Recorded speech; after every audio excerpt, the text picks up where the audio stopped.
Hi, my name is Crystal Gouldy. I'm an Education Marketing Associate here at AWeber.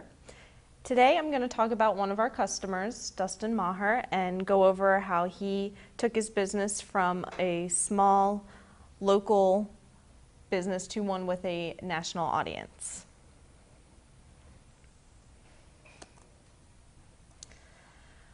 Okay, so a little background on Dustin.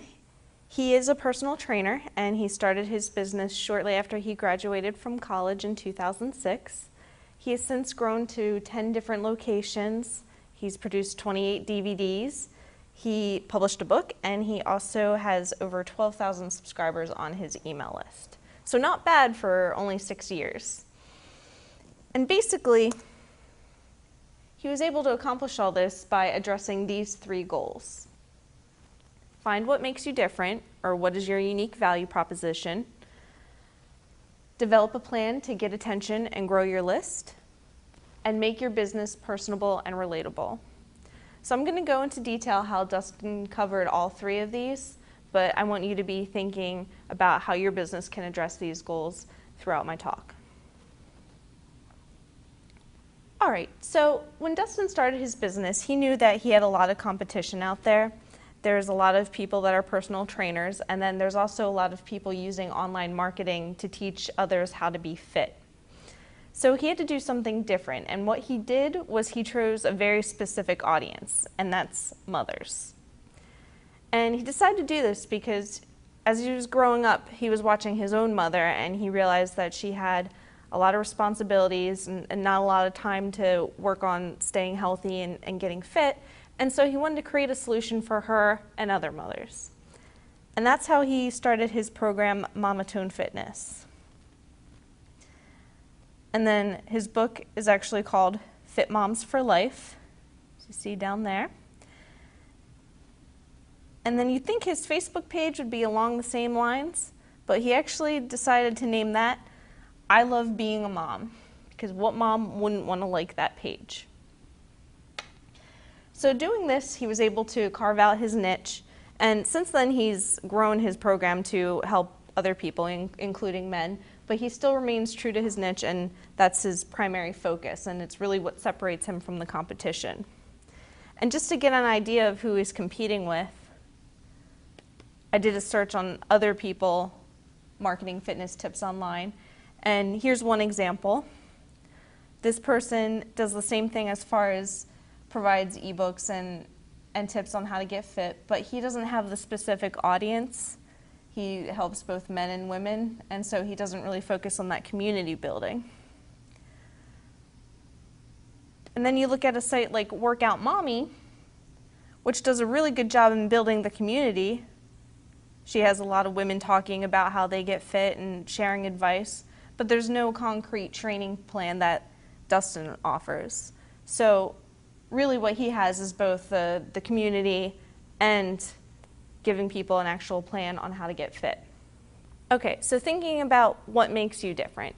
You got to think about why should someone care about your business more than others, or how are you going to be different than your competition?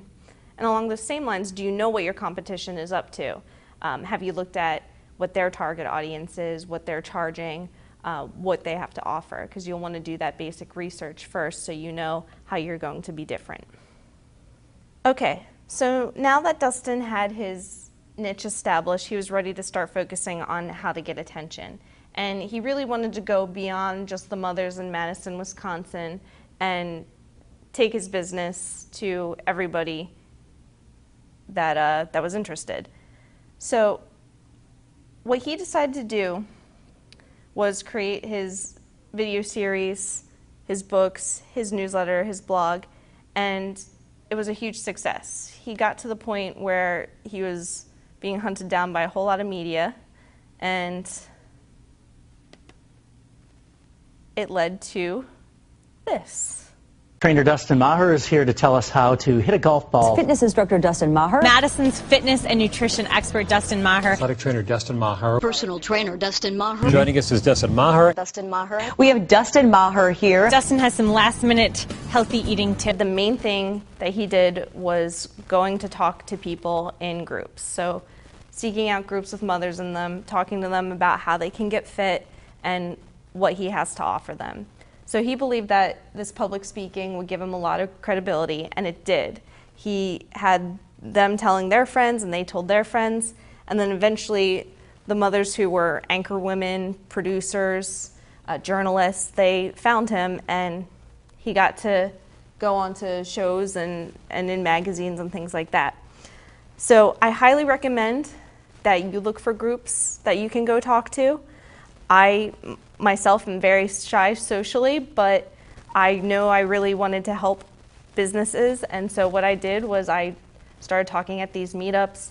I went out to other businesses and other meetups and talked, and it's really helped me meet a lot of people, and it's helped a lot of businesses as well. So Dustin did a lot of things online as well.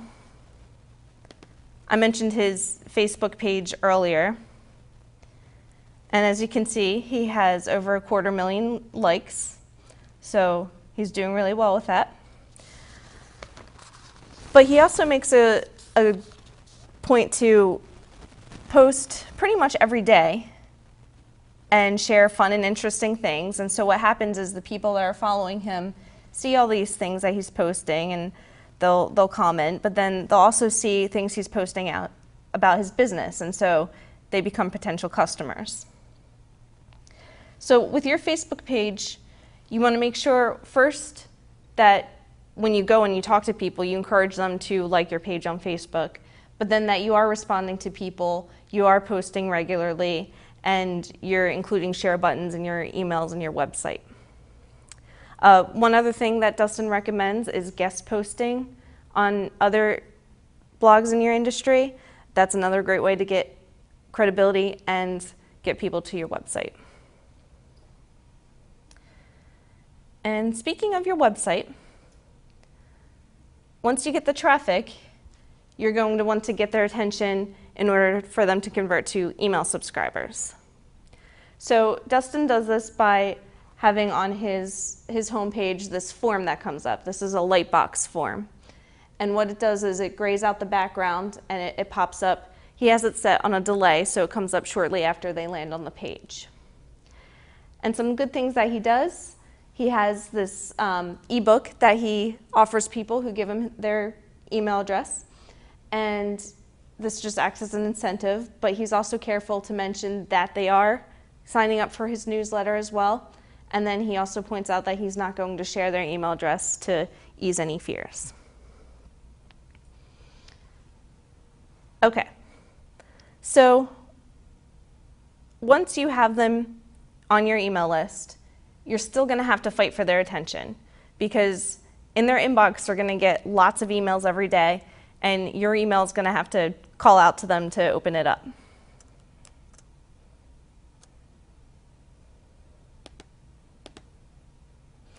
Up here I have some subject lines that Dustin uses. He does a really good job of making them catchy and almost like a teaser. So he uses, like the first one's a question, but then the other ones, it makes you ask, like, you know, what did he say to Angelina, and what don't I want to happen to me? And so it really begs the subscriber to click his email and open it up, and he gets really high open rates.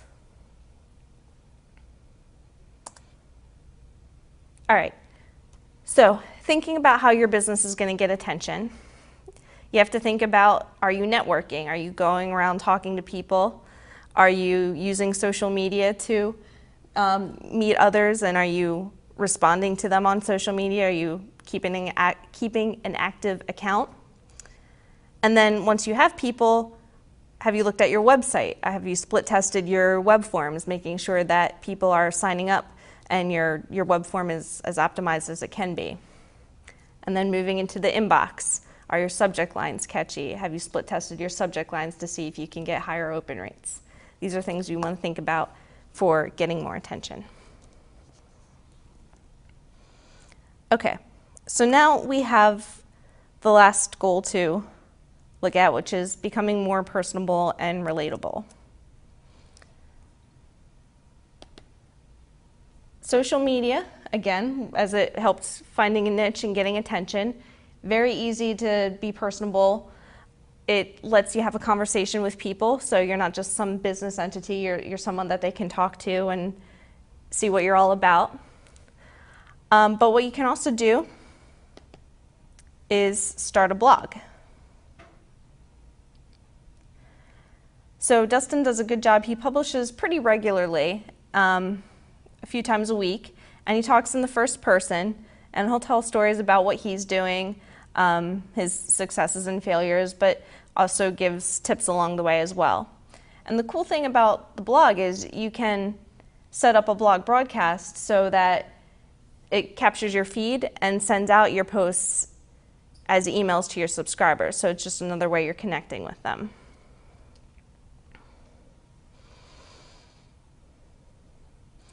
When I talked to Dustin, he gave me a couple suggestions on also how you can be personable.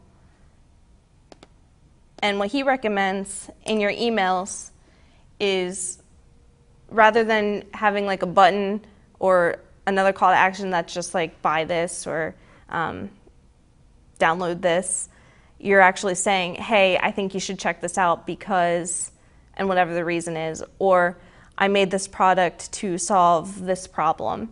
And that way it's more, again, like a conversation rather than a hard sell. And then the other thing he recommends is sending to segments, or sending to a group of people based on shared criteria. And for him, it's really based on location, because he has a lot of subscribers in the Madison, Wisconsin area. He wants to send them information about what's going on at his gym and what he has to offer them. But then he also has the people all around the world following him, and he has stuff to share with them, so it's going to be different. Other things that you can do is segment based on interest, so you can collect more information on the web form and set up segments based on what they said they liked. Or even after they're on your email list and they're purchasing things, you can segment based on products they have or have not purchased. All right, so some questions to ask on how you can be more personable. First, you want to think about if you're letting your audience get to know you as a person. So do you have a blog? Are you using Facebook regularly? And then are you responding to people? Are you answering their comments and tweets and things like that? And then your messages. You want to make sure they're personalized, you're sending relevant content to specific groups as needed, and you're talking to them rather than selling to them. Okay, and one last note, I wanted to say that even after you meet all these goals I talked about as far as establishing your niche and getting attention and being personable, and even if you get to the point where you have a nationwide audience, you still want to keep setting goals, because that's really how these people find success. And Dustin's new goal is actually to help 1 million moms by the year 2015, and he wants to start 14,000 offline support groups, or one for every McDonald's in the United States. So you want to keep setting goals in order to keep your business growing and successful. Thank you.